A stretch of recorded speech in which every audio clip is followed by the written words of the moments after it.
Magnifique cette chanson de Jen Manson. Faisons l'amour. On a décidé de faire l'amour ce matin avec tous nos auditeurs.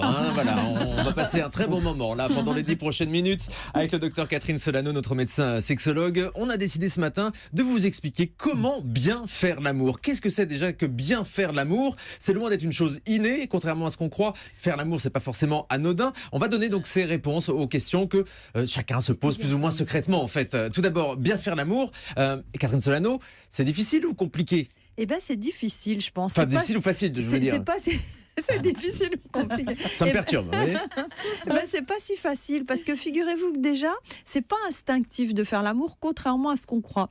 Les chercheurs ont remarqué que si on prend des jeunes singes adolescents, ils ne savent pas pratiquer le coït s'ils n'ont pas vu d'adultes le faire devant eux.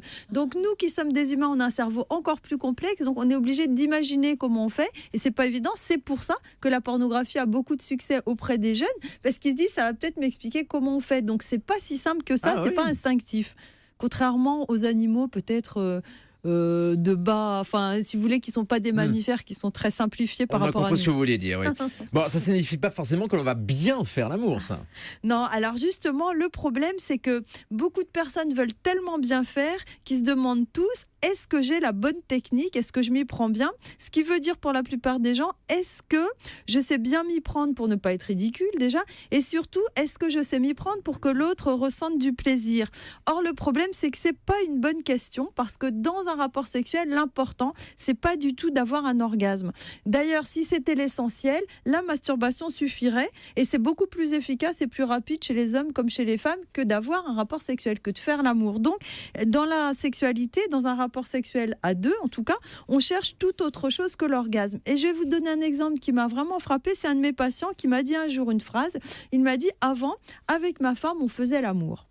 Maintenant, on a des relations sexuelles. Eh bien, c'est atroce. Et ils se sont séparés parce qu'ils ne supportaient pas d'avoir des relations sexuelles et de ne pas faire l'amour. Donc, c'est pas la même chose. Quelle est la différence? Expliquez-nous bien.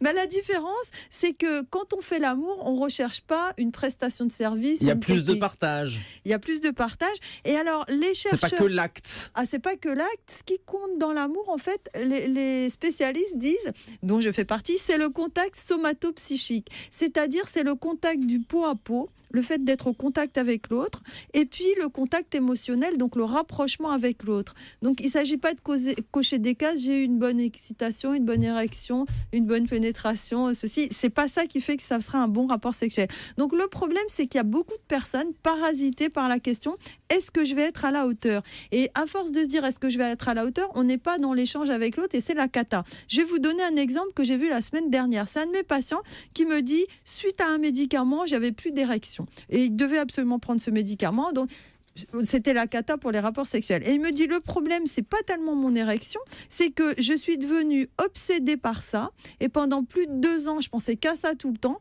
ce qui fait que ma partenaire, ma femme, m'a dit: je n'en peux plus, tu penses qu'à ton érection. Moi, c'est pas ça qui m'intéresse, que tu aies une érection ou que tu n'en aies pas, c'est qu'on ait des relations amoureuses. Et finalement, elle l'a quitté parce qu'elle a dit: c'est insupportable, non pas qu'il ait plus d'érection, mais qu'il soit obsédé par ça. Vous, mesdames, vous resteriez avec un homme qui n'a pas d'érection, par exemple? Bien entendu. Alors là, je réponds tout de suite.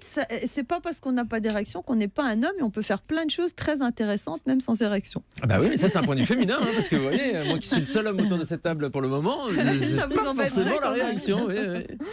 Alors concrètement, même si on aime, il y a quand même des choses à savoir, Catherine, pour faire l'amour correctement. Oui, donc alors je vais vous donner quelques conseils pratiques.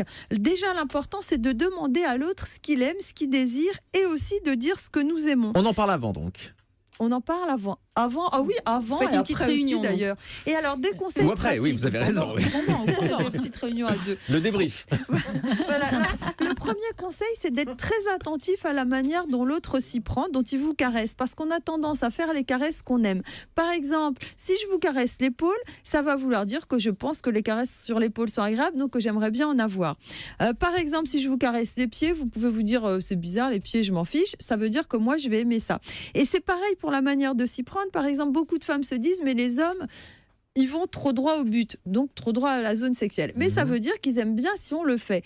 Et au contraire, les hommes se disent oh là là, elle me fait beaucoup de caresses préliminaires, qu'est-ce que c'est long, par exemple. Mais ça veut dire qu'elle aimerait bien en avoir. Donc le fait d'être attentif à ce que fait l'autre vous donne des indications. Et puis, ce qui est bien, c'est de faire un débriefing après l'amour, c'est de donner au moins une chose positive, de dire aujourd'hui, ce que j'ai bien aimé, c'est quand tu m'as embrassé sur l'oreille ou quand tu m'as fait ceci ou quand tu m'as fait cela. Juste une petite indication qui fait qu'à chaque fois, ça va être de mieux en mieux. Et puis, respecter les limites de l'autre et les nôtres, c'est-à-dire ne jamais se forcer à faire quelque chose qu'on n'a pas envie de faire et ne jamais forcer l'autre, évidemment, parce que sinon, ça bloque tout et on n'aura jamais de plaisir en faisant l'amour. Surtout pas simplement pour faire plaisir à l'autre, ce sera sans doute pas une bonne raison. Voilà pour tous ces bons conseils, docteur Catherine Solano, médecin sexologue.